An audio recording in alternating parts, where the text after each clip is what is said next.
Ahoy, mateys! Welcome to Podcasts of the Caribbean, a podcast covering the world of Pirates of the Caribbean, from the theme parks to the movies and everything in between.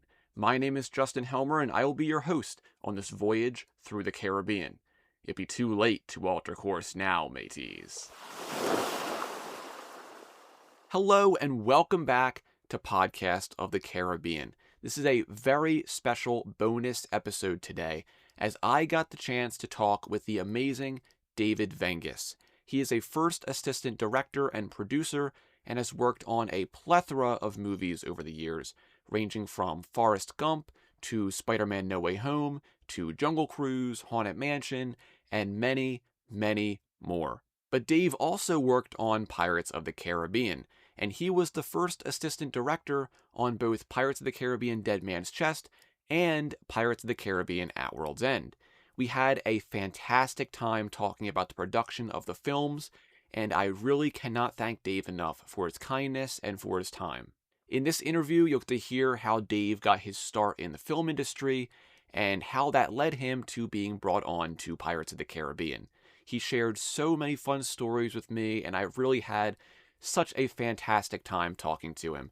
So once again, thank you to Dave for reaching out to me in the first place and taking the time to talk with me. It really means a lot, and I can't wait for you all to listen to our wonderful conversation.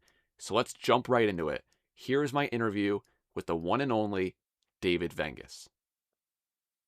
So I guess we'll start off. So you're a first assistant director and producer. So what does that role entail for people who aren't aware of what that is? Well, as a first assistant director, my job is to basically run the set. So my job to start from the beginning of prep, I work with the director and the producers to schedule the film out. So I do what's called a one-line schedule as well as shooting schedule of the film. And so in prep, my job is to start building out the schedule for shooting. But my job is also to coordinate and form a line of communication for the crew and the director and all the filmmakers to work and collaborate with each other on a daily basis in order to get ourselves to the shooting phase of the film. So during prep, my job is to schedule not only the movie itself, but meetings, rehearsals, everything from cast to crew. It could be stage builds, it could be whatever, and working with all these departments of the film to make sure that they're working in hand in hand with each other and keeping that flow of communication as seamless as possible. On the shooting side, once we start shooting, my job is to not only schedule the film and keep the film on schedule, but it is actually run the set on a day-to-day basis. So I'm the very loud human being on the set. I'm the probably the biggest voice and most vocal person on the set. I tease the directors. I tell them it's my set. They get to play on it. And they like that. They like that there's someone in charge. So I do everything from the beginning. I schedule out the week every weekend. The crew get timings of the week, so they know exactly what we're doing, not only per day, but what hour per hour of the day. And so it keeps them on a schedule and also keeps them within a plan, which they like a lot. And the directors like that as well because it keeps them kind of true and honest to the schedule as well. But at the same time, my job is to make sure we're making the best film and to collaborate and be a creative partner for all departments, not just the director. I always remind people that a lot of people think I'm the director's AD. I'm not. I'm the film's AD. Mm. So my job is to create a safe environment, not just safe with respect to safety measures you have to take on the set to keep everyone physically safe, but also in safe environment for them to feel collaborative and welcome to perform and to do their work and be as creative as possible. And I like that part of the job. My job is to make sure that everyone, including the actors, have that environment that they feel that they can do their best work. And so I have to create that environment. So I have to remind myself a lot of times that a lot of people think the director at the end of the day is the person that sets the tone of the set, and they do, but the first AD has even more of an impact on that because I am, like I said before, the loudest voice. I'm the voice people see. I'm not a guy who sits in a chair. I stand on set. I'm right by camera at all times. I'm as present as possible and available as possible to people.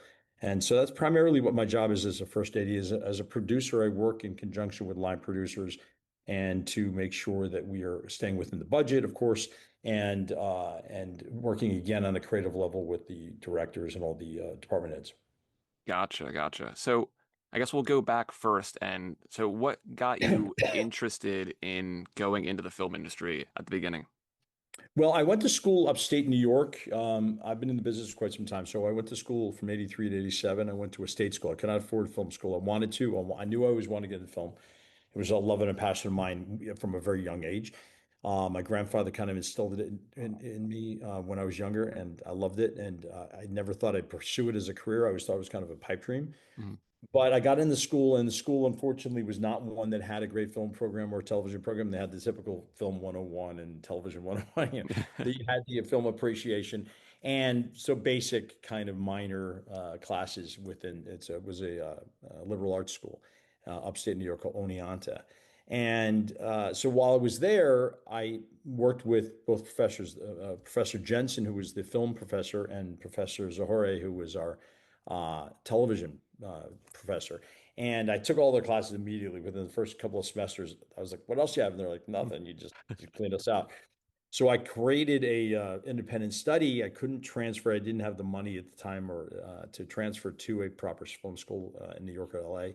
So I said, you know what? Why don't I just keep it going here? I liked Oneonta and I enjoyed myself and it was fun. And so I created an independent study, which was approved by the Dean of Liberal Arts, and these two professors kind of supported it. And I kept doing it, we kind of built our own education about it, and I loved it. So, but the most important thing I did in college is I made sure that every summer I went down to New York City and I got myself an internship. I would pound on doors, and didn't have a very slim internship program up there, so I had to really go and do the legwork myself to get the internships. And I did. I ended up working internships every summer.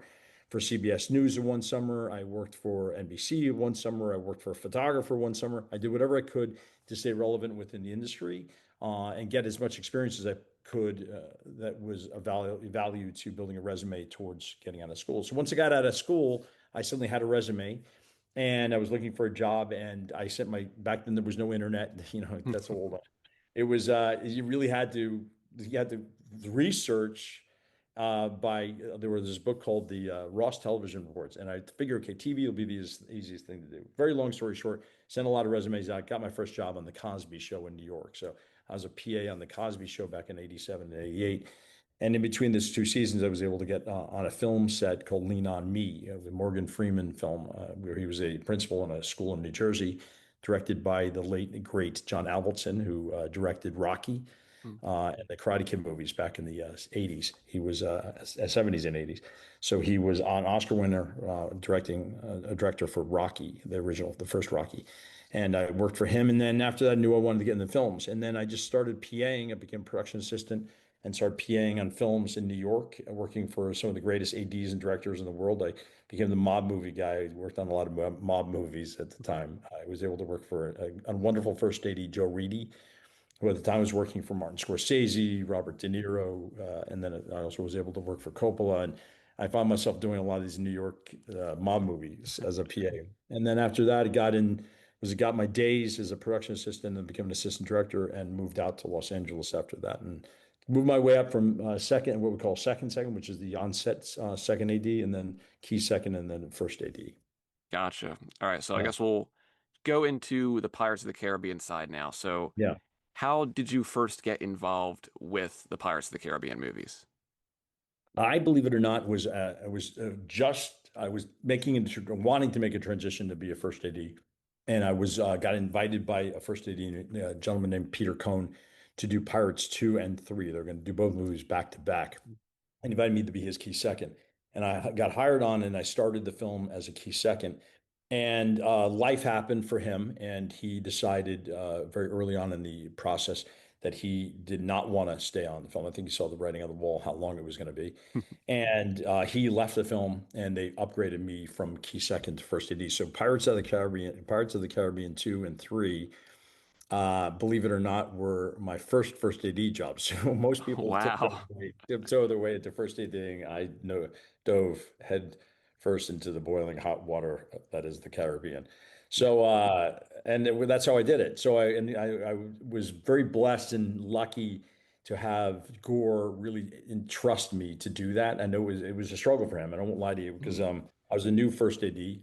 He knew I could do it, and I had been such a successful second AD and I worked at Steven Spielberg as a second AD for 4 years. I was very lucky with my second AD work.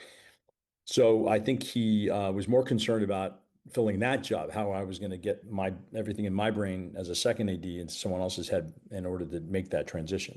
Anyway, I did. I made the transition and succeeded through both films. And it was about 3 years of my life on those films, doing two and three. We shot them from 2004 to about 2007. So it was fun. But I have to say, still to this day, some of the best memories and best times I've ever had on a film set. Oh, I'm sure. So I Yeah. guess when you were hired, did you know that they were making two movies back to back, or did you learn that after you were brought on? No, they told me. They said because they knew from the beginning.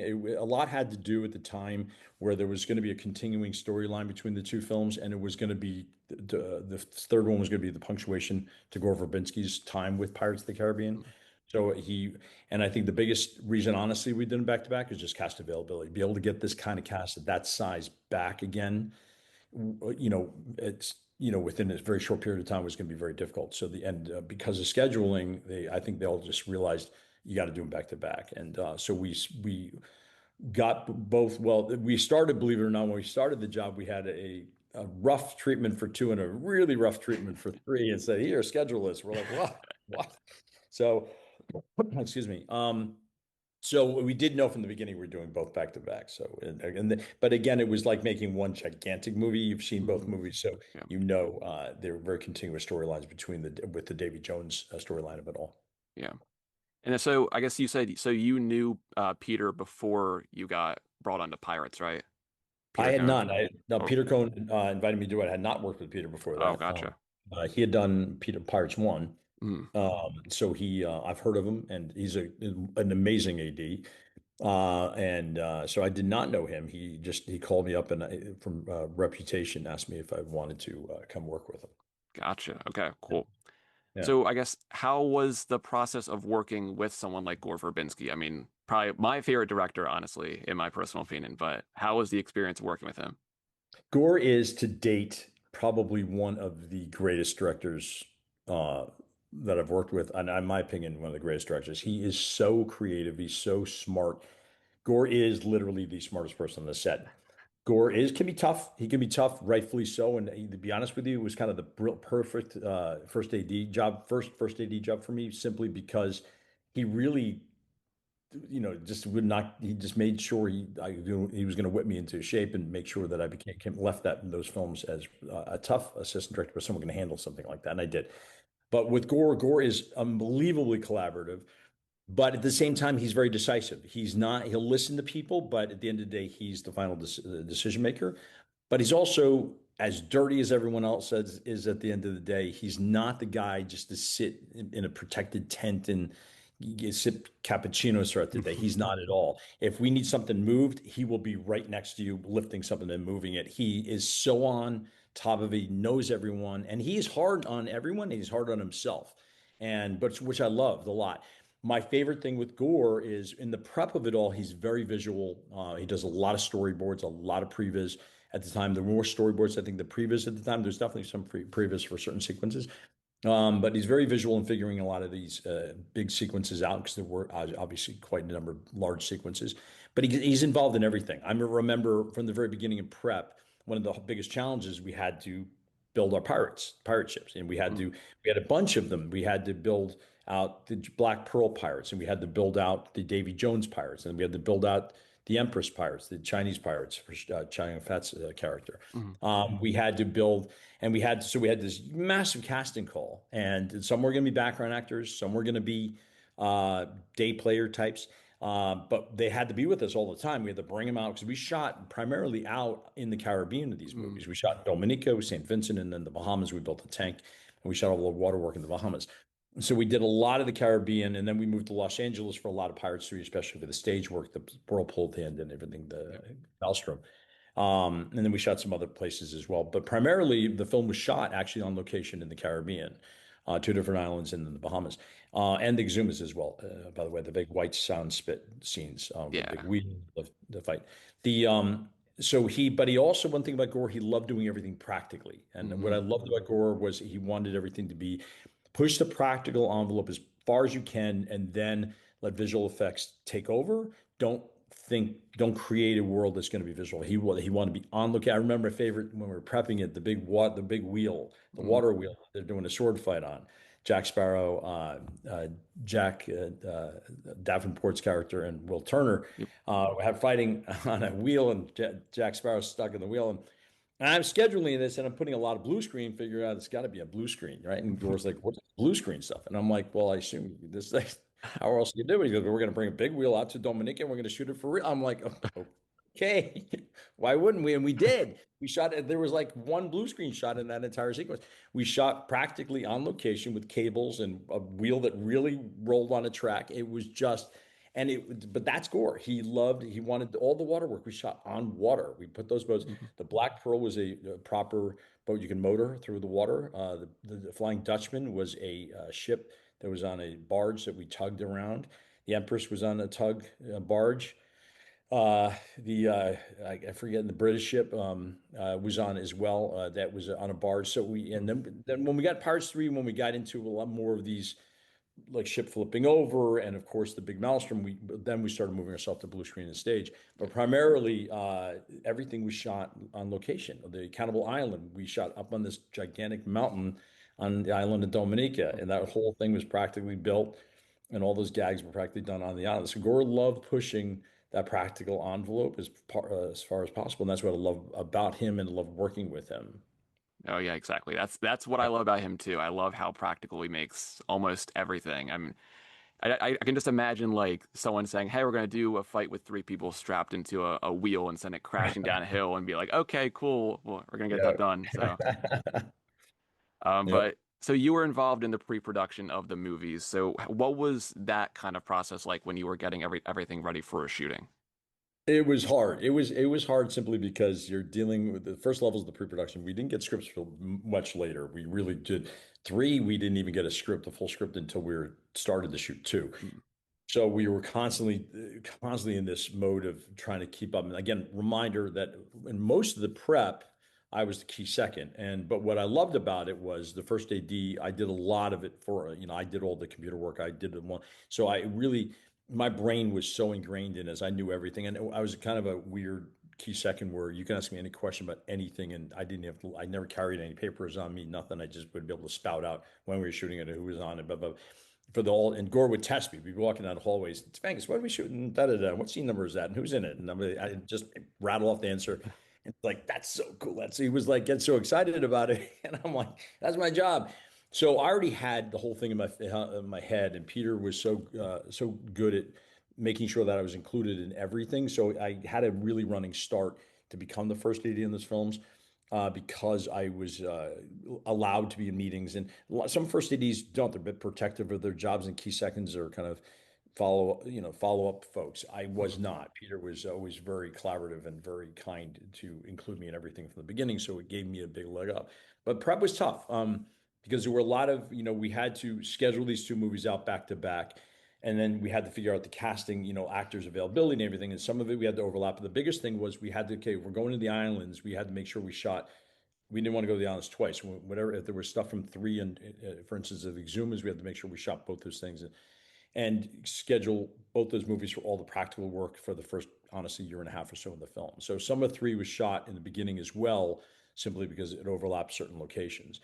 Then when we got into then we got to get into roll, make sure we got two done because what they wanted to do was roll. Gore was shooting and editing as we were going because they want such a quick turnover of these films. And when we finally finished two, and the two was in the can, and some of three was in the can, but three was still left to go. We went down. Gore finished his post. I was prepping three, doing more prep on three, and then we picked up again and kept shooting three. So the challenge was tough simply because we had to shoot some of both movies and kind of navigate through two scripts. Mhm. Primarily we shot two and then three back to back, but there was some of three that had to be shot because of location necessities. So and I know that there was like a location scout during the pre-production process. Did you go on that? Oh yeah, yeah. I went all scouts. We scouted Dominica. We went to the Bahamas, the Exumas. We went out everywhere. So yeah, I was on all the scouts. So we have director. What you do is you initially have director scouts, where the directors, like for instance, on a new film right now in Australia on that for Amazon, and this week we're going to bring in doing the initial director scouts for all the locations here. There we did the same thing. So we went and we pre-scouted everything, chose a lot of the locations. And then certain sets we did not pre-scout. We concentrated on the islands at the time, and then whatever stage work we're going to do in Los Angeles, and that was kind of the primary goal. And also pick our site to build the tank in the Bahamas, because that was going to be our water sets, our ship sets. So yeah, we did a lot of scouting, and then eventually, once the locations were they started building into those locations, we eventually went back to do what's called a tech scout with the crew, and that's closer to shooting, where you bring everyone back and you actually tech scout the locations. Again, it was Dominica, it was St. Vincent. We shot up at Disney Studios, where the famous backlot. Hmm. I'm taking that back. That was Universal Studios, not Disney. Universal Studios, the backlot, where they have the Yeah, um, yeah. I know what the you're talking back of about. the Yeah. talent mill. So we did because we he wanted some similarities, some continuous continuity, I should say, to Pirates One Mhm. and Tortuga and the places like that. So anyway, so that was how that worked up with scouting. Gotcha. And I know. So one of the DVD like featurettes, there was like a whole section about how the movie was very close to being shut down because of budgetary reasons. Were you aware of any of that? Oh And how yeah. bad was that? It was bad.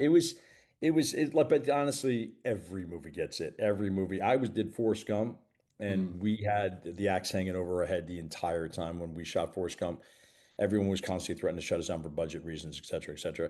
And it's just this, it's a level of negotiations that has to happen. But every single film goes with.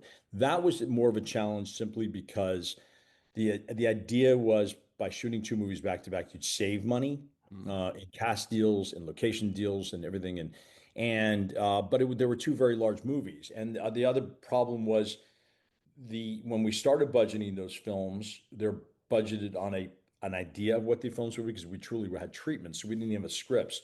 So it was such a rush. There was a rush by Disney and everyone to get the movies made because of cast availability. So there was and Gore too, as much Gore is a great director, but Gore likes spending money. Mhm. But he's smart with it. With he's the kind of guy that'll say, yeah, it's going to be if you want my vision and if you like what my vision is, there's going to be elements of this is going to be more expensive, and because of the practical nature of this, or because we're building a tank, or whatever it was. Um, and I think at the end of the day, they realized his vision in order to achieve his vision that the costs were going to be there. But long and short of it, yeah, there was a negotiation. We were never. I don't think anyone ever believed they were going to shut the movies down. Mhm. In retrospect, I think that that happens to be one of those things. But there was times we were close. We were like, oh, are we losing our jobs? But our job was to just kind of keep convincing them we can get certain numbers down. And we had an amazing producer, Eric McLeod, was our line producer on the films, and Doug Merrifield. Mhm. They were working with us. Doug had done Pirates One as well, and they were our lead in the producing world, and to get it done. And Eric's so brilliant, and so I had so much faith in him that I never believed that he would let the thing fall apart. He's one of the greatest line producers I've ever worked with personally, and I always knew it was going to go over the finish line. Gotcha. So I guess now go into the shooting process. How was the experience of shooting on Dominica? It was amazing. I love Dominica, but there were challenges where it is an untouched island. Mm. We had to cut roads. We literally had to cut roads to locations because they didn't exist to get gear and equipment up. Cannibal Island, we had camera trucks getting stuck on the steep road hill. They didn't have like vehicle access to a lot of the Mm. places going on the shoot. And because we shot in these amazing locations all over that island, we were there for quite some time. Acted so that was one of the biggest challenges was that getting in there, but at the same time we had to do what we needed to do on a temporary basis because the island is so a lot of people used to say the Dominica would be like if Columbus came back and saw the island again, it would look the same to him for the Mm. most part. I mean, there's definitely some modernizations to it, but the island is fairly untouched when it comes to the eco side of the whole film. I'm sorry, to the island. So one big challenge was that it was just having to get in there and the logistics of getting. And so there's a lot of pre-planning ahead, working with the government there, working with the people there, and to be able to get art departments up there to build Cannibal Island, which was an amazing set, all practical, by the way. There was some definitely visual extension to it, but primarily it was all practical. That bridge included. Then he runs across. The bone cage thing, we shot that in Palos Verdes when he's hanging from the bone, and they were on the bone cage. That was Palos Verdes. So some of it we shot on location, but even that we shot on location along the ocean on a big wall set we built up on a hill on Palos Verdes. Long and short of it, so Dominica was that there was complications there to logistic complications, but then also housing. There's no real housing. It's not so where we needed to have the crew. There was a medical university there, believe it or not, and when we were there, they were on break, so the dormitories were freed up. So we put the crew in dorms, and then right next to it was this line of, I don't know, 20, 30, maybe there might have been more. I can't remember. These tiny little cabins. And that was the VIP thing. And these tiny little cabins were the crappiest little cabins, but they're the best things I just loved. I love roughing it. I'm an outdoors guy. So I love when we do stuff like that. And so we get into these cabins and they were so rustic. I mean, the shower, you literally can only wash part of your body. They were so small, these showers, and they were right on the water. And so God bless them, they brought in a generator to make sure that everyone's ACs can be turned on. They'll put ACs into the little teeny air conditioning units in each place, and then internet. They made sure everyone had internet. And every night we get in there, everyone go, and they're at this tiny little restaurant that this poor man is probably maybe fed 15 people a night, and suddenly 300 people. And so Bruckheimer, I love Jerry Bruckheimer, by the way. Jerry comes in, he literally goes in and he supplies this guy with whatever this man's going to need, and he builds out this guy a bigger restaurant, tables and chairs, bigger grills, everything, gets him staffed up and everything, so this poor man could actually stocks the bar and says don't charge anyone for anything. Crew just go and eat, so it was really but it was, so every night we'd all go down to this little bar, which is now just right on the beach, and eat whatever food they were serving. But it was but anyway, we get back to our rooms, and everyone at the same time turn the air conditioning on, get on the computers, we have to take a shower or something like that, and 10 minutes later it's like, oh. Oh, the poor generator could never hold up. So we were all like, okay, we're all sitting in the dark.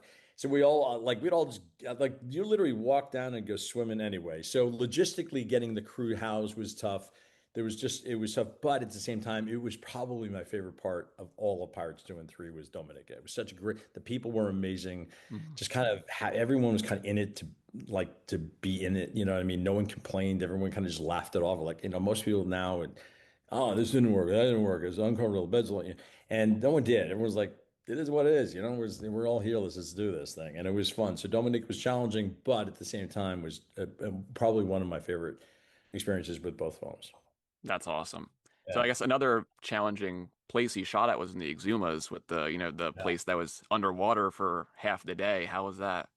Well, that was interesting because we had to schedule this. It was weird because we had to actually go back to that location. So the hardest part of that location is we had to barge all of the gear and all of the base camp. So got three massive barges because this thing is way out there. It's way out in the middle. It's like we all house ourselves in the Exumas, and then they would take speedboats out to the barges, and from the barges we take these flat bottoms because it's so shallow to the actual sand spit, and which was massive, gigantic sandbar, pure white, looked literally sugar. So we had three massive barges that would connect so people can move from one to the other. One was base camp, one was catering, and one was all the equipment gear. So we literally had our base camp on three massive barges. So it took days to get this stuff out. So we had to shut down, move everyone out. It took 3 or 4 days to ship all the gear out there, and then we go, and then we were shooting. And I remember we get out there and we scheduled it so we didn't. So we had watched the tides. We had a Marine coordinator, Dan Malone, who was amazing, and he coordinated. Said this is probably the best time because it's rarely underwater. You'll always have sand to work on because that was the thing. What are we gonna do? So we did that at first. Then Gore was like, "Well, there's a whole sequence where we do want to be in some water." And that wasn't going to happen. So we had to shut down and figure out tide. It was months later. The tide was going to be perfect. like, so we scheduled out, we went all the way back. We got all the way back there and and we were supposed to shoot the rest of the fight, the sword fight, Mm, and then we were going to shoot the big Pirates 3 meeting between Davy Jones and Jack Sparrow, etc. on the sandbar. We shot mm, that and Barbosa and everything, and the parlay. And so we get all the way out there and land, and we have Dave Stuntz and Johnny was going to join us. Of course, Johnny gets sick. He gets really bad. He gets some flu of some kind. And we're like, so literally, he ain't coming. So we're like, crap. So we had to pack everything up, ship it, shut down again, push everything, and then we had to go back a third time. So we actually went back three times to that location, and it was very, very expensive. But it was also very, very difficult because it was just so big and so hot. And one of the funniest things, safety meeting, we had to say in the safety meeting was to the guys, make sure you wear underwear. And because these guys would they wear these baggy shorts with no underwear, and you can imagine what happened. White sand is very reflective, and suddenly they were going to the hospital with certain serious sunburns where they didn't want them. And so it was like a very certain challenges. Like, who would have thought that would have to be in the safety meeting? But anyway, so it was fun. But it was again I look back going, we did that. And it was so all pride. And no, a lot of people would use volumes now and stuff mm, like that for the now. No, no, we went out there and it was so hard, but so fun at the same time. I mean, we'd be getting in the water and there'd be these sharks like swimming around and like, what are we doing? But it was so much fun. It was so much fun. And again, Gore wanted to push that practical envelope and we did it. mm. And I guess what was your favorite of the exotic locations you shot at? Dominica is probably my favorite there. Exumas is probably my second favorite there. Bahamas was we were there for a tank, so it was Yeah. and Bahamas is nice, but it's a resorty, so that was the least favorite for me. Hmm. And but I did love St. Vincent as well. But I think Dominica definitely was my one of my favorite places. Gotcha. And I guess there's a lot of drama around that tank too about it like not being finished when you Yeah. guys first got there and That everything. that was a tough one. That was a really, really tough one. While we were shooting Dominic and St. Vincent, we they were building the tank and we all knew they were way behind schedule. And it didn't matter. The studio was like, you're going. So, put your big boy pants on and go and figure it out. And we got out there and it was not remotely ready. I mean, it was not going to be ready anytime. So they flew us all the way out there. We got there, we told the crew to take a day or two off while we figured it out. And it just got to the point where, and rightfully so, Gore was like, how am I supposed to shoot? And the problem was, even if we tried to shoot stuff off the site, like around in the area, but like on barges and stuff like that, they were working. It was so loud. It was a massive construction zone. It was just tons of earth movers and stuff like that. And so we had to shut down. So we ended up having to shut down for a month. Won't lie to you. I know now you talk to anyone from Disney, it was the worst thing ever. But for us, believe it or not, strangely enough, it was kind of perfect because we were at that point. I always call it, you get to the wall of prep that you were like, okay, we're struggling now because all the stuff we prepped for is done. Now we're kind of trying to keep prep and shoot and kind of keep up now. Mm, So it gave us, and we were moving into some big stuff. This water stuff was massive stuff. All the ships and everything, it was just gigantic stuff. So it gave us a month to go back. It was so the challenge. The good thing is we were able to take a breather, really get ourselves ready for it when we hit the ground running again. The downside was it just threw a lot of cast deals. The cast avails all over the place. So we had to I had to go back and refigure a whole schedule off of both movies now again. And so because what we're going to do, we're going to the Bahamas shoot all the water work for both movies, mm. and then go back. Gore was going to edit two and then move into three, and most of three was going to be sound stages up in Palmdale. We're going to be in Hawaii. We're going to be in White's what was it called the Salt Flats. Yeah, Anyway, so we were for the dream sequence, multiple jack thing. yep. So the shutdown was a pain in the butt with respect to having to we had to figure out a month's worth of push, and yeah, the cost was not good, and unfortunately, it was just the tank was just a badly planned thing. But once it was done, it was great. I mean, we had challenges with it. The biggest challenge was weather. Mm. We discovered when the wind came in from the south, the thing became what we called the washing machine because this thing would just it would be choppier in the tank than out on the water. But Dan Malone, our Marine coordinator, was so great. He had literally points that he built out, anchor points outside the tank that we could bring like the black pearl out, anchor it off, and we could also just put the black pearl up at like the end of a long jetty. We put a massive barge called the 210 barge, and we were able to park any of the ships there. And so a lot of times we just let's put the ship there and just shoot whatever we can kind of thing because you had water, you had plenty of ocean and plenty of view. So we had options to go to if the tank wasn't working in our favor. So once we got there, we were able to really start knocking it out quickly. Gotcha. And I guess shooting on the water is a major risk too, because I mean, I was watching behind the scenes stuff. I was rewatching stuff today, but like the wind could shut you guys down. There was a Yeah. big hurricane that shut you guys down Yeah, while you shut were down filming in a the couple of tank. hurricanes shut us down. We had to Yeah. leave. One hurricane destroyed our tank, destroyed the tank. Our base camp. We came back. Trailers were literally upside down, and I can't remember which hurricane it was, but we had a hurricane, a pretty bad hurricane. Ships, thank God, survived. They found this place to hide the ships, and the ships survived fine. We were just really terrified that all of our ships would be destroyed, and that would have been kind of that would have been the end. That would have been tough. But thank God that was fine. But the tank was destroyed. Unfortunately, our whole gimbal system got wrecked. But they fixed it quickly. Everyone really. So we had to kind of react to that. And believe it or not, they were like, we can fly everyone to like Tennessee or whatever. I can't remember what it was, And then we're like, if everyone get on a plane, just fly them home. Because instead, why would you house them in hotels in Tennessee? I mean, it's an extra hour flight. Mm. So we ended up having to fly everyone back to Los Angeles. And during the hurricane, weather out the hurricane, some of us stayed. I stayed and weathered it out. Some of us stayed just to be able to be on the ground right away as soon as it was over to kind of assess everything before we brought everyone back out. So with that, unfortunately, twice we had to evacuate Bahamas for hurricanes. You obviously, I guess you met all the main cast of the film. Oh yeah, What was your impression of all of them? I love them all. I know I'm sounding like, oh, everyone loves everyone. We had no. Johnny is Johnny. Johnny's quirky. He's wonderfully weird. He and I went in and just had an honest conversation with him because he can be late, and he has his moments. But I just got to a point where I was like, listen, let's just communicate. If you're going to be late, just let me know. Like, and I didn't have the experience a lot of people had because I think he had this respect for me, and we've remained friends since, to be quite frank with you. He is so into it.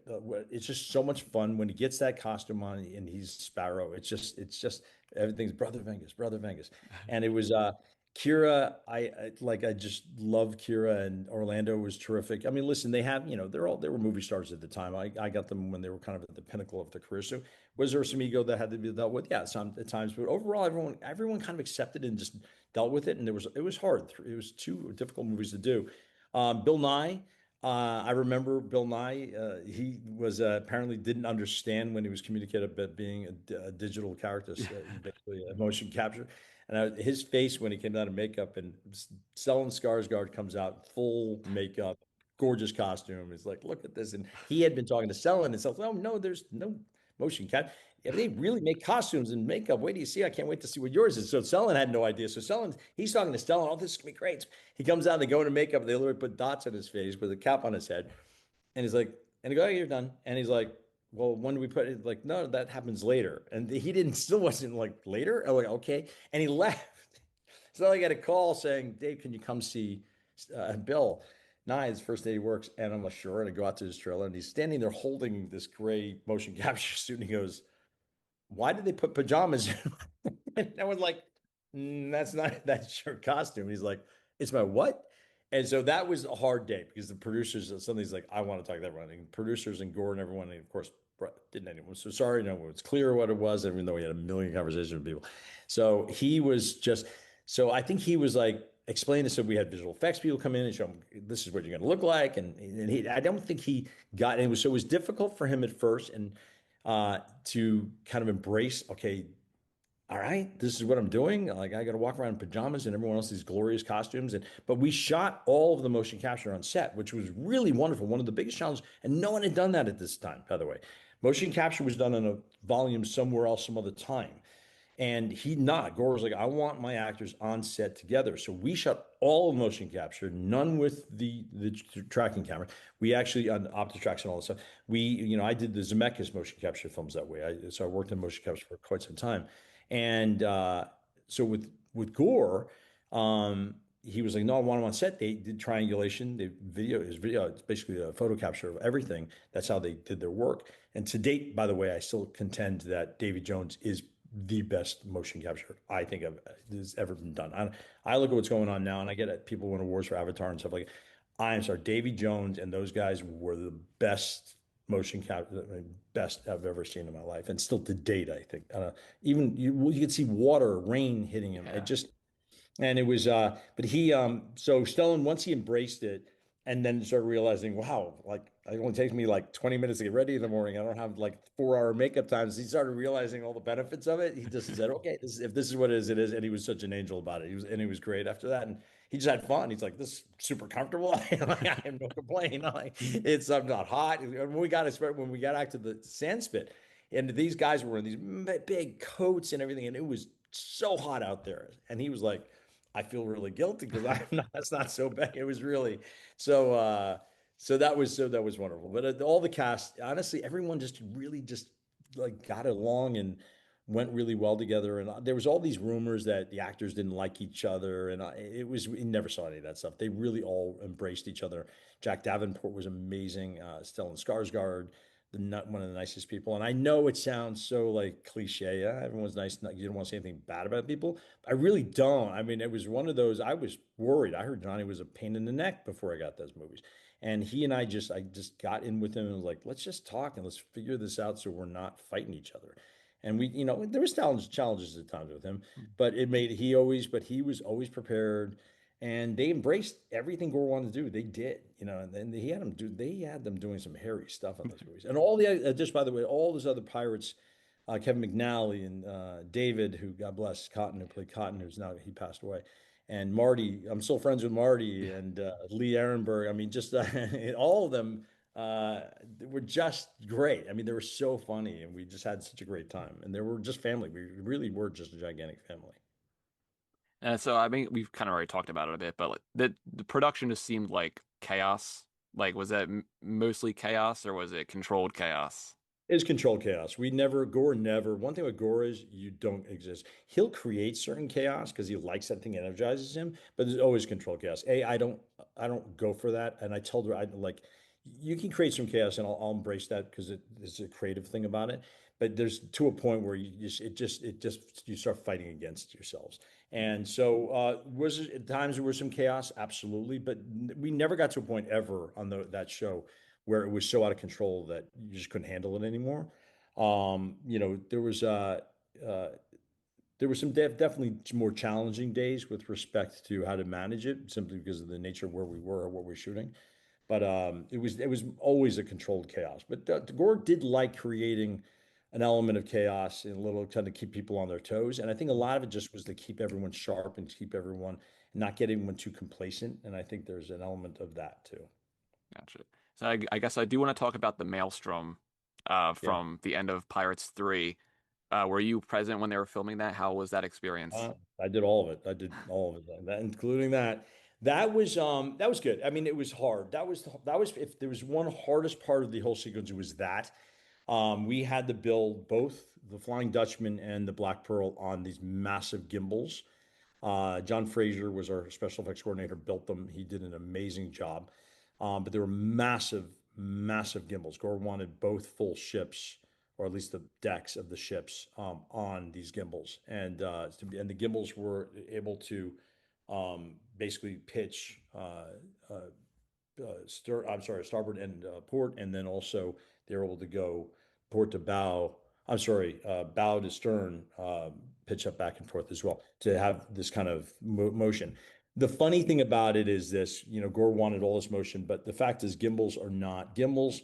The larger the gimbals are, the motion is never going to be what you want. So we never had to do this. We just realized it was like, and when we tested it for the first time, it was okay, get the gimbals going and okay, now go do the bow to stern thing and then with and and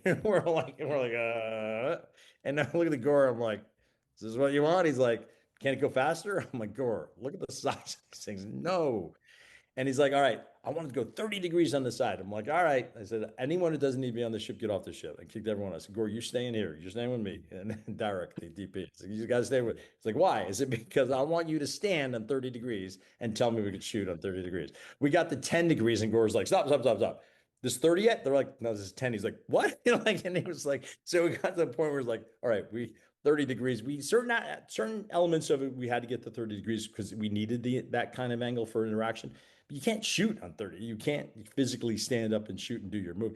So we built it to do a lot of more than I think it needed to do, and we used it in certain aspects and certain respects to thing. But it was very super complicated. And on top of all that, we had massive wave machines pouring tons and tons and tons of water, splashing water off the bows of both ships.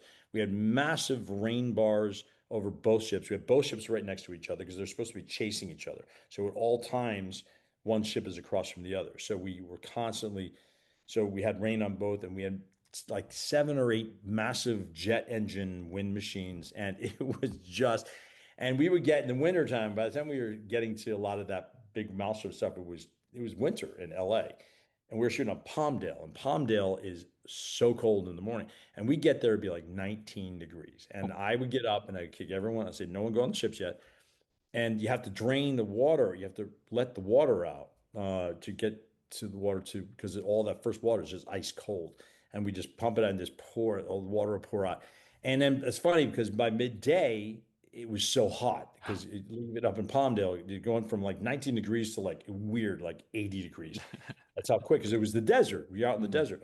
So the weather was just, it was so, even though these, and there were massive hangars that were never going to be heated or cooled or, so it was, so we had just rain all of the time.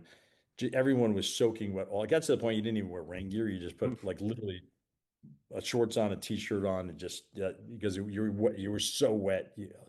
And so for months and months we were shooting this sequence, and it was just miserable because it was just rain and wind, and it was fun-ish, but and it was probably the most difficult part of the whole entire project simply because it was just creating that and try and talk about chaos because you had tons and tons of stunt guys and fighting going on, and then of course all the storylines going on between the actors and David Jones and everyone. So it was, but and then we had to shoot on both ships, and so it was complicated scheduling wise, and but up there in Palmdale we also did the ship tipping over. We had the set piece where the ship actually tilted to 110 degrees where they were hanging. Mhm. So when the ship flipped fully over, so we shot that on soundstage on a gimbal. We had a massive gimbal where the ship can actually the deck of the Black Pearl we rebuilt for that and could actually tilt, and they were hanging from the banister. And then digitally we flipped it, and then in Universal Studios in that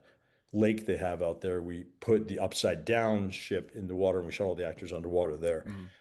But primarily that was one of the other gimbals. And we blew up the Endeavor, the British ship, when Tom Holland's character is not Tom Holland, Tom Tom Hollander. Hollander. Thank you. I Yeah. was Spider-Man, my buddy Tom Hollander is walking down and the whole thing's blowing up around him. Mm. So we shot him, and then as an element, and then we actually blew that ship up. So there's a ton of stuff we did up at Palmdale. So Gotcha. So I guess what is your favorite experience from the whole production? oh, that's a great question. Again, I'll lean towards probably Dominica because of being outside and having this great experience of being on these practical sets were difficult to shoot and all these wonderful kind of colorful set pieces and characters in that. Uh, so probably Dominica and the islands and St. Vincent were probably my favorite part of the whole project. I mean, once we get the sound stages, we did build. I have to say, we built. Even though I'm not, I won't go to sound stages. I get a little bored after a while. But we did build when we built the port in China, uh, sh- uh, The uh, Singapore set. Singapore. Thank you. I was saying I'm about to say Shanghai, but it's not Singapore set. That was amazing. That was a whole water set. That was a gorgeous, massive, massive set. That was a beautiful, beautiful set. That was one of my favorite things to ever shoot because that was in Chow Yun Fat was just insanely talented and so much fun to shoot. And it reminded me a lot. That whole sequence always reminded me a lot of because I always thought 2 and 3 really started to punctuate how this was Star Wars. These Mhm. characters, and that if you remember. when they're breaking in the rescue Han Solo, the opening of Pirates 3 was always very reminiscent of Return of the Jedi. So which is or that's when the is that the one where they're breaking in? Yeah, yeah. Yeah, yeah. So anyway, so there was a lot of reminiscent too. I think Star Wars and the same kind of character beats and stuff like that. But it was a lot of fun. We had so Singapore was actually quite a great set. It was an amazing, amazing set. And that was Rick Heinrichs It was. that designed that, right? Yep. He did the whole both movies. Gotcha. I think he might have done one as well. I think He about might have. I don't. I'm yeah. not sure. But Yeah. was there any like other moments that derailed filming? Obviously, the weather was a major factor, but was there anything else that shut you guys down or things that came out of nowhere and stuff like that? The tank was the biggest. It was definitely the biggest, and the hurricanes, the couple of hurricanes were definitely gigantic as well. But other than that, no.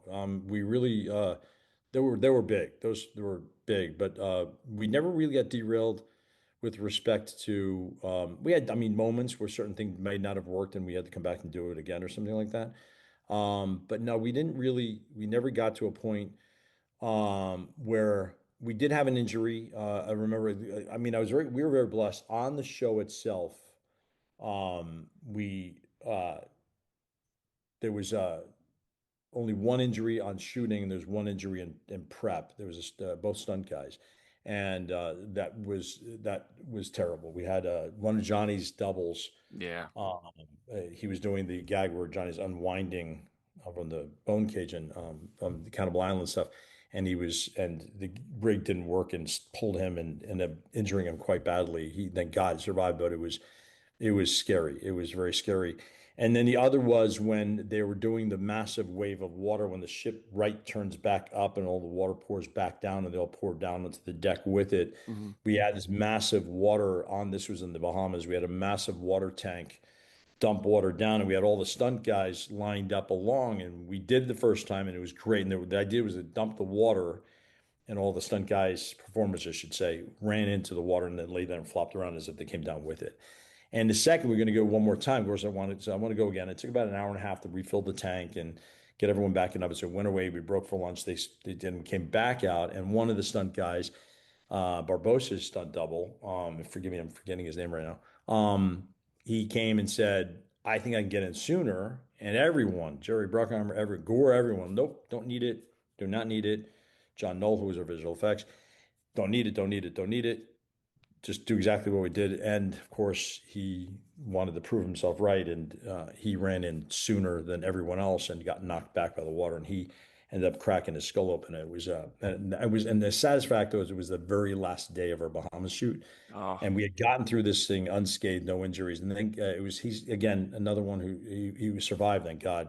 But it was close. It was a close call. It was with respect to it could have been a lot worse.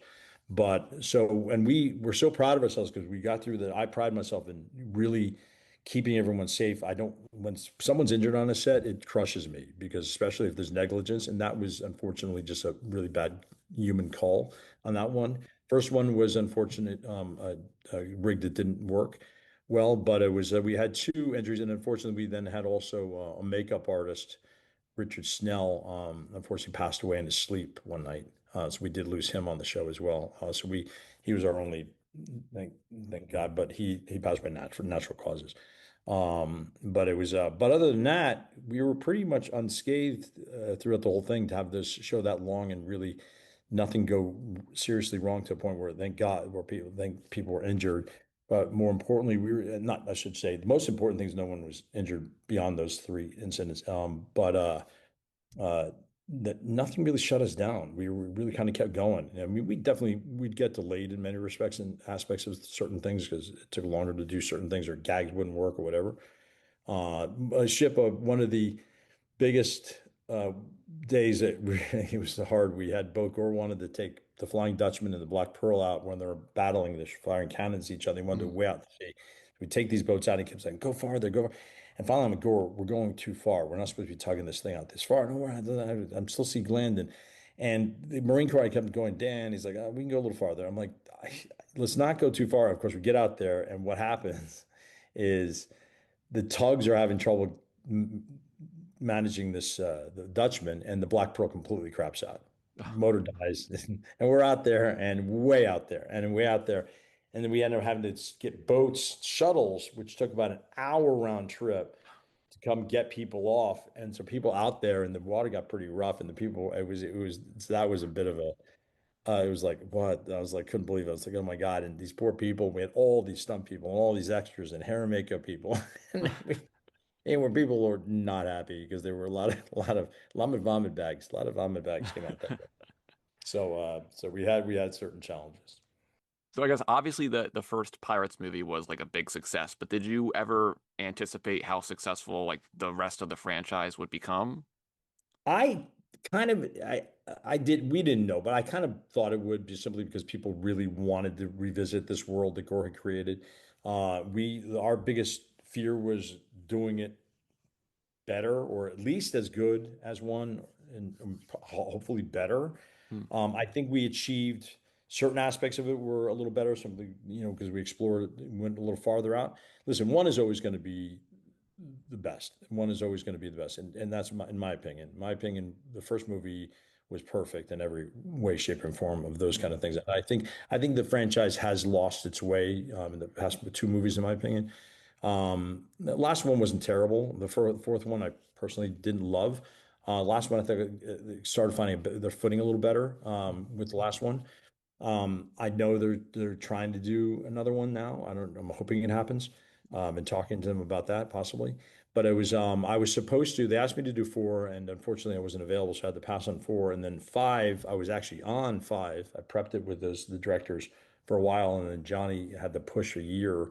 So when they pushed a year, I had to jump off, and I took Jungle Book with Favreau, so I wasn't able to do five either. So which was disappointing to me. So I liked being part of it. I liked being with them. So. Gotcha. Have you ever done any movies since Pirates 2 and 3 that have been like that big of a scale, or is that kind of like the end of that No, era? no. I mean, it's funny to the practicality of it.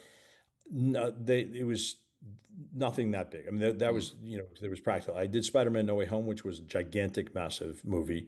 We tried to be, because COVID limited us to what we could do practically, because we wanted to shoot a lot in New York. Originally, we wanted to do a lot practical in New York. And when COVID hit and we shot COVID, we were forced back to more of a blue screen stage situation there. So that was a bit of a bummer, but but the size and scope of that film was massive. I just did Twisters, which, listen, is not as big in scope as Pirates 2 and 3, but it was big. It's Twisters, and what I love about Twisters, we shot on film, we shot practical, all the practical. We went out on location, lived in Oklahoma, we did all the car work for real. Very, very little blue screen work on that film. And I loved it. It was like, just reminded me of what we did on Pirates. So I was able to kind of revisit that. A lot of what I do now, I find myself getting a lot of all these big digital films. I just did Voltron, which was, and we shot some practical and everything, but primarily it was, it's the Voltron's robot movie and outer space and a different planet. So we were limited in how much we do practical there. So, and then I was able to do with John Favreau. I had done Lion King and Jungle Book, which were total digital movies. So Mhm. I'm finding myself there's more and more of that going on, which is to me a little bit sad because I do wish people would kind of go. I don't care if it's digital or film. I don't really care about that as much as I wish we would start pushing the practical envelope a little harder and find ourselves back into that kind of filmmaking and not so lean so much. Listen, there's always going to be room for visual effects and for digital movies and motion capture, et cetera. But the more we can really find ourselves doing practical, a lot like Gore had done on Pirates. But so Pirates was probably the last time we pushed that envelope as big as we did. And you worked on Jungle Cruise as well, right? With I The did. Rock and Emily Blunt. I did. Yeah. That also had like a tank aspect with the boat too. Was that kind of like a bit reminiscent of the pirate stuff? No, because the pirate stuff, the tank was, we would put the master ships in, and the tank was only honestly there just to control the depth of the water, because we were on location we were actually on the ocean. Mhm. So we still were on the ocean. We still had the ocean views and everything. So we weren't doing, there was no blue screen stuff. Jungle Cruise was a tank in a parking lot. It Mhm. was just surrounded by blue screen, and the boat literally didn't move. It could only move like 30 feet. Mhm. So it was. No, it was a much smaller scale to the tank. So it was a different use of the tank, in my opinion. Gore wanted the tank more so like they did with Titanic, Granted, Titanic didn't have a gimbal system of any kind or a cable system because it was such a massive set, but the idea was you at least had the ocean, and so Gore was trying to take advantage of that, do practical on location, real sunlight, ocean views, so you're not replacing all of that. There'd be some replacement, obviously, if they had the set extension. The Jungle Cruise was just simply to shoot a boat on water and against blue screen. I guess Yeah. is there anything you've learned or that you learned on Pirates that you've taken further into your career?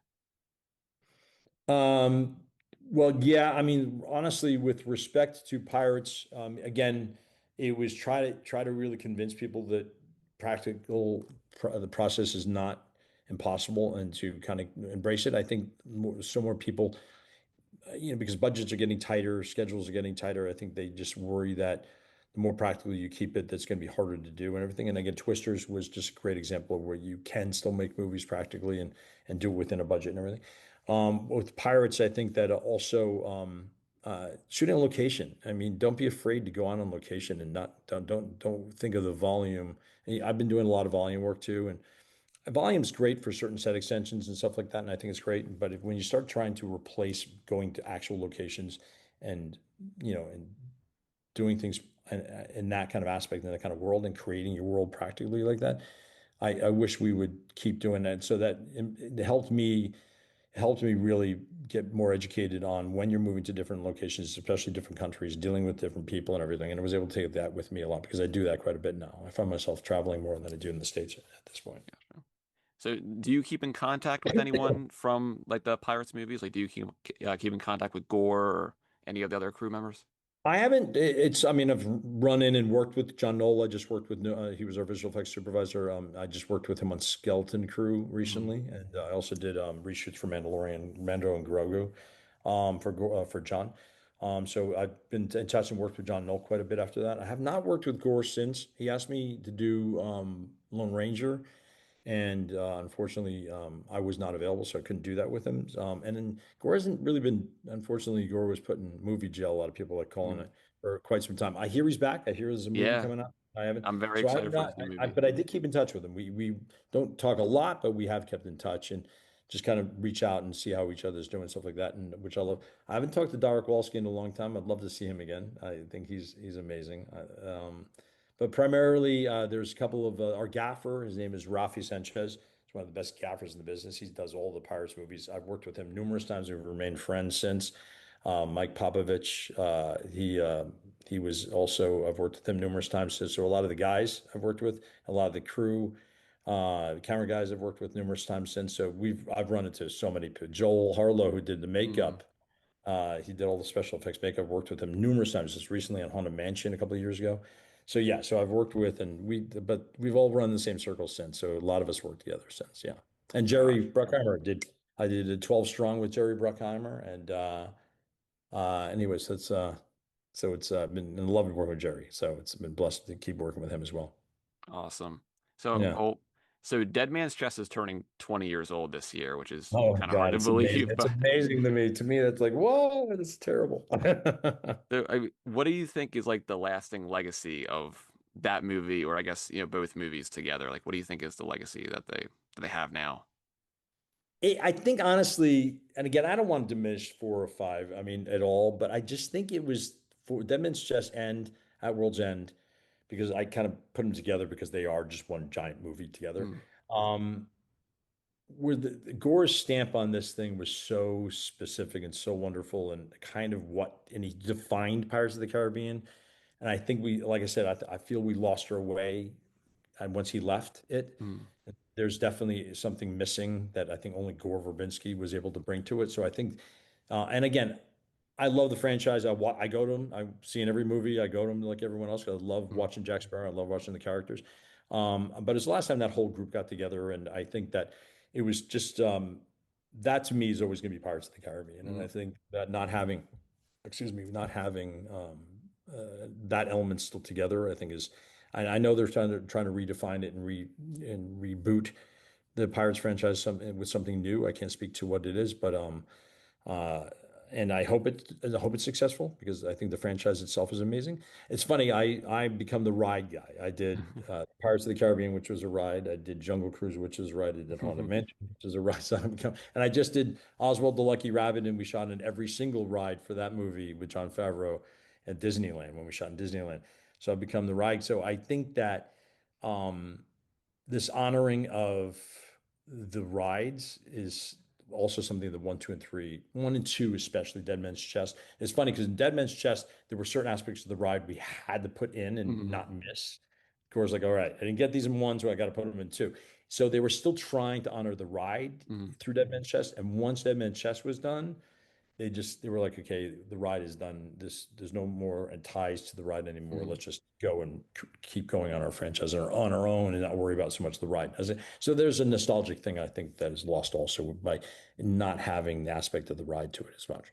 Yeah, I agree. I also agree. I think Gore is, the major force behind the first three movies being the Yeah, way they are and how amazing they are. And yeah, yeah. yeah, but if you had to pick, what is your favorite Pirates movie? One. I'm just gonna say it. It is. It is. It's funny because when I was giving notes on Pirates 6, I read the script and was helped to do a schedule for it. I was talking to some of the guys over at Disney and they Mhm. said, what do you think? And I said, I kind of wish you guys would go rewatch one again and find that if you're going to reboot the franchise, go back to how simple but wonderful and magical Pirates 1 was. Mhm. And not the problem is these things get so big. There's too many villains, too many, it's hard to follow. And I think we started that in 3, in my opinion, Mhm. that it got so big. I remember once when we were watching Pirates 3, I'm like, oh, that's what was going on. I mean, I shot the movie and that, to me, I was watching the movie and go, oh, that's what was going. It was so funny. It was so big and so confusing. It was like, and I think they just kept going with that. They're trying to top themselves. And I think Mhm. there's an element I think the audiences would love if you just kind of go back to how wonderful one was and find that magic again in that and not worry so much about being bigger and having more ships and more of this and surprise people with the almost the simplicity of what one was compared to everything else. And again, all of them have their own charm, each one of them. Even four had a charm to it with certain of the characters. I just feel like when you start escaping a certain aspect to it that one offered, I think that's where you start losing people a little bit. Gotcha. Three is Yeah. my personal favorite. I Oh, love that's great. three. That's awesome. I love that. So I And may guess I ask well, why? Can I ask you why? I I I I know everyone says it's like super complex and everything. I personally really like that. I love all the intersecting plot lines and people making decisions and switching Yeah, sides and everything. Some people don't. I love that and that's great. why I love that movie. Fair enough. I love that. That's great. Well, I'm happy you said that. So I guess we'll wrap it up. For anyone who is out there who is like aspiring to be like a first assistant director or wanting to go into the film industry, do you have any advice to give them? Yeah, the first thing is study film, and not only I'm not saying study what happened this year. Go back and watch older films, watch older directors, watch earlier works of some of the bigger directors now, and that when things were original, watch films in the original form, forget about all these sequels and everything, Mm. and go back, just watch films and watch how films were made and how stories were told and learn from that. I think we get so caught up in that we like what's your favorite, and I get it. Younger people are going to always kind of go towards what they're familiar with, and they're afraid to watch a black and white movie. Like, why would I do that? But it's like, so we sometimes forget all movies are somehow grounded in something that has already been done, and there's, be it theme or whatever. But it's so learn that way. So, more importantly, if you want to get in, let's, for instance, as a first AD, you have to educate yourself on how to get into the guild, and which is there's processes that you have to follow and everything. Being a production assistant, and just start getting out there and start networking with as many people as possible in the film industry and reaching out. I always offer up to people whenever during COVID I did lectures. And I did Zoom lectures during COVID to universities all over the world, not just California. And and I would always at the end of them give my email. And I say, if you ever want to reach out to me, and this was ballsy because I'm sitting there going, ugh, I don't want 3,000 people email. I swear to God, you maybe a handful would actually email and not take advantage of it. And I'm like, all right, so fair enough. And but anyone who did email me, I always set them on a track, and a number of them are working now. And in some of one that I was able to hook up with people I knew, or some I've actually hired myself because they reached out and they actually wanted. So I always try to give it, listen, I've been doing this a long time. I'm at a point where I want to help the next generation get into the film industry. Mhm. But let's not forget why we make movies. I get that this has become like verticals and everything, and I get it. The attention spans are shorter, and sometimes that's easier just to do this. But there's got to be a place for movies to be watched in theaters where it's meant to be. Let's not think that this is the end all and this Mm. size of people can watch. It's scary to me so realize that there's always going to be a place for large movies being seen in large format and on a screen, and keep embracing that. But also, if you whatever you want to do, it could be acting, it could be first editing, it could be directing, it could be writing. Start doing it. The fact that, and also if once you get out of school and you want to be in the business, make sure that you realize that whatever choice you make, that is your career. And part of your job is to find work. The saddest, hardest part of the thing that we have to accept is I'm doing a movie right now until June. I have no idea what I'm doing after that. I've been lucky, knock wood, to never have to worry about it. I'm always had my next job. I've been working straight through since 1987, never had gone without work other than the strike. But it's not everyone's that lucky. And so you have to keep networking, you have to keep making sure you keep in contact with people and do the homework and do your knock on the doors, and that's the most important thing. Gotcha, gotcha. Well, some great advice. I'm sure some people listening are gonna love that info. So, once Yeah. again, thank you so much for You're taking the welcome. time and talking. It's been a blast. I've enjoyed the last hour. It's been amazing. Really nice meeting you too. And congratulations on your podcast. I can't wait to hear Yeah, more thank you about so it. much. And And if then anything happens about six, I'll email out to you. thank you so much. Enjoy Thank you. the rest of your movie shoot or whatever you're doing in Australia. I'll see you. Thank you so much Thanks. once again. And that wraps up my interview with the incredible David Venghaus. I want to thank Dave one more time for his generosity and being so kind to me. He is such a fantastic person, and I hope you all enjoyed our conversation. I was geeking out the whole time, but tried to stay as professional as possible despite how starstruck I was. It was amazing getting to listen to all of his stories and learn some things I didn't even know along the way. So I hope you all enjoyed this episode. Thank you if you've left a rating or review on the podcast wherever you listen, but mostly, thank you for being here and just listening. It's because of all of you that I got this amazing opportunity to talk to Dave, so thank you all so, so much.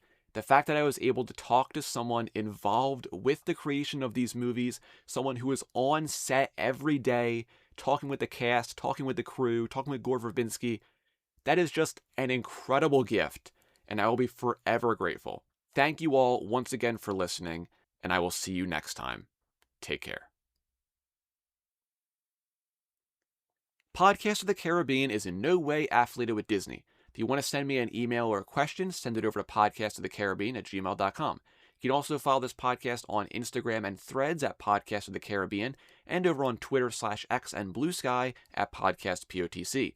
I post fun content and trivia, so make sure to check those platforms out. You can also buy merchandise for the podcast over on TeePublic and Dashery. Be sure to keep a weather eye on the horizon, and always remember, dead men tell no tales.